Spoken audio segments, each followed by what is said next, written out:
नमस्कार, आप देख रहे हैं बीडीएफ न्यूज और मैं हूं आपके साथ देवनाथ पांडे। इस वक्त हम टूर पर निकले हुए हैं, गुजरात में इस वक्त मौजूद हैं। गुजरात का अहमदाबाद है, उस जगह पर हम मौजूद हैं। लेकिन आज एक खबर बहुत ज़ोरों शोरों से देखने को मिल रही है और बहुत ही शर्मनाक खबर है, इसलिए हम प्लेटफॉर्म पर खड़े होकर इस वीडियो को बना रहे हैं, इस खबर को बना रहे हैं ताकि आप लोगों से रूबरू होया जा सके और आप लोगों की भी राय ली जा सके। क्या अगर ऐसा किया जा रहा है तो क्या ऐसा सही किया जा रहा है?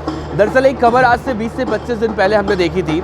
शायद आपको आवाज़ मेरी उतनी ना सुनाई दे क्योंकि यहाँ पर शोर बहुत ज़्यादा हो रहा है। तो खबर 20 से 25 दिन पहले जिस खबर की मैं जिक्र कर रहा हूँ, दरअसल उत्तर भारत का एक मज़दूर साउथ में कहीं घूम रहा था और एक ट्रेन में जब वो जा रहा था तो जब वो हिंदी में बातचीत करता है तो ट्रेन में मौजूद वहाँ के लोकल लोग उसे मारते हैं, पीटते हैं और उसे ये कहते हैं कि तुम लोग हमारी नौकरियां खा रहे हो। यानी कि तुम लोग उत्तर भारत से आके, यूपी बिहार से आके और यहाँ के लोकल लोगों का जीना दुर्भर कर चुके हो, यहाँ के लोगों को नौकरियां नहीं मिल रही हैं। जिसके बाद ये खबर जंगल में आग की तरफ फैली।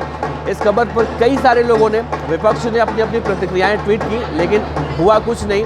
और अब 2 दिन पहले एक और इससे भी बड़ी खबर देखने को मिली, जब बिहार के एक मजदूर को तमिलनाडु में मार दिया गया। उसे उस वक्त मारा गया जब वो अपने कपड़े धुल रहा था और कहा जा रहा है कि उस वक्त अपनी पत्नी से अपने घर पर फ़ोन पर बात कर रहा था और तभी उसकी हत्या कर दी जाती है।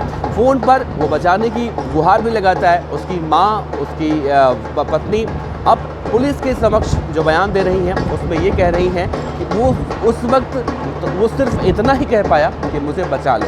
लेकिन अब बड़ा सवाल उठता है कि आखिर बिहार के मज़दूर, उत्तर प्रदेश के मज़दूर अगर साउथ में जाते हैं तो क्या उन्हें हिंदी भाषी होने की वजह से उन्हें इस तरह से मारा जाएगा, या फिर इसके पीछे की जो बातें हैं जो अभी निकल कर सामने नहीं आ पा रही हैं वो कुछ और ही हैं। लेकिन अभी तक प्रथम दृष्टि से यही देखा जा रहा है। जो लोग सुन रहे हैं वाकई में इसे शर्मनाक कह रहे हैं कि अगर आप हिंदी भाषी हैं और साउथ के किसी भी शहरों में जाते हैं और वहाँ पर आपको सिर्फ इसलिए मारा जाता है, जान से मार दिया जाता है कि आप हिंदी बोलने वाले हैं और यहाँ से जाकर वहाँ पर नौकरियाँ लोगों की खाते हैं, तो भाई बहुत बड़ा शर्मनाक आप इसे कह सकते हैं। फिलहाल इस पूरे मामले की जांच पड़ताल चल रही है। बड़े बड़े टीवी चैनल, बड़े बड़े अखबार अब इस खबर को प्रमुखता से उठा रहे हैं क्योंकि यह मुद्दा ही वैसा है और कहीं ना कहीं अब लोग इसे शर्मनाक कर रहे हैं। अब आप खुद सोचिए कि अगर आप साउथ के रहने वाले हैं तो आप भी दिल्ली आते हैं, उत्तर भारत में आते हैं, मुंबई जाते हैं, कहीं भी जाते हैं और यहाँ के लोग भी हर जगह जाते हैं, तो क्या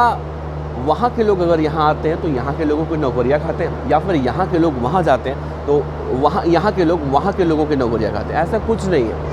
अब ये खबर ऐसी क्यों निकल कर सामने आ रही है? लोग एक दूसरे को मारने पर क्यों आमादा हो चुके हैं? ये तो खैर जांच का विषय है, लेकिन इतना तो ज़रूर आप कह सकते हैं कि ताली एक हाथ से तो बजती नहीं है। फ़िलहाल अब जांच पड़ताल इस पूरे मामले की चल रही है। अब देखना अहम होगा कि जब इस पूरे मामले की जांच पड़ताल हो जाएगी तो क्या कुछ निकल कर सामने आएगा। लेकिन जिस तरह से अब तमिलनाडु से मज़दूरों के पलायन का सिलसिला जो शुरू हुआ है वो ख़त्म होने का नाम नहीं ले रहा है। लोग डरे हुए हैं, लोग कह रहे हैं कि अगर ज़िंदगी रहेगी तो फिर से आएंगे, कहीं भी नौकरी कर लेंगे। लेकिन जब इतना दहशत का माहौल यहाँ पर है तो यहाँ पर हम रहकर भी क्या कर सकते हैं? आपको याद होगा जब कोविड-19 शुरू हुआ था 2020 में, जब पहली बार आया था, तो हमें ऐसी पलायन की तस्वीरें लगातार देखने को मिल रही थी और उस वक्त भी लोग डरे हुए थे कि अगर हम अपने घर पहुँच गए तो कम से कम दाल रोटी तो खा सकते हैं ना। तो ठीक कुछ ऐसी ही तस्वीरें अब तमिलनाडु से निकलकर सामने आ रही हैं। विपक्ष लगातार सरकार पर हमले बोल रहा है, लेकिन क्या सिर्फ हमला बोलने से सब कुछ ठीक हो जाता है?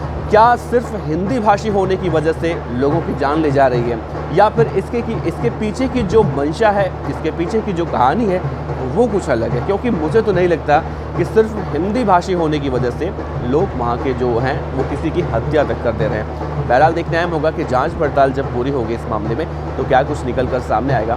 तो आप बने रहिए, अपने विचार रखिए और आपको क्या लगता है, क्या जो मैं कह रहा हूँ, जो खबरें निकल कर सामने आ रही हैं कि हिंदी भाषी होने की वजह से वहाँ पर लोगों की हत्याएँ की जा रही हैं, तो इस बात में कितनी सच्चाई है? या फिर वहाँ की सरकार जो अब कह रही है कि जांच पड़ताल होगी, जांच पड़ताल होने के बाद जो बातें निकल कर सामने आएंगी, जो आरोपी होंगे उन पर कार्रवाई की जाएगी। तो बहरहाल देखना अहम होगा, ऐसी खबरें दोबारा से देखने को ना मिले।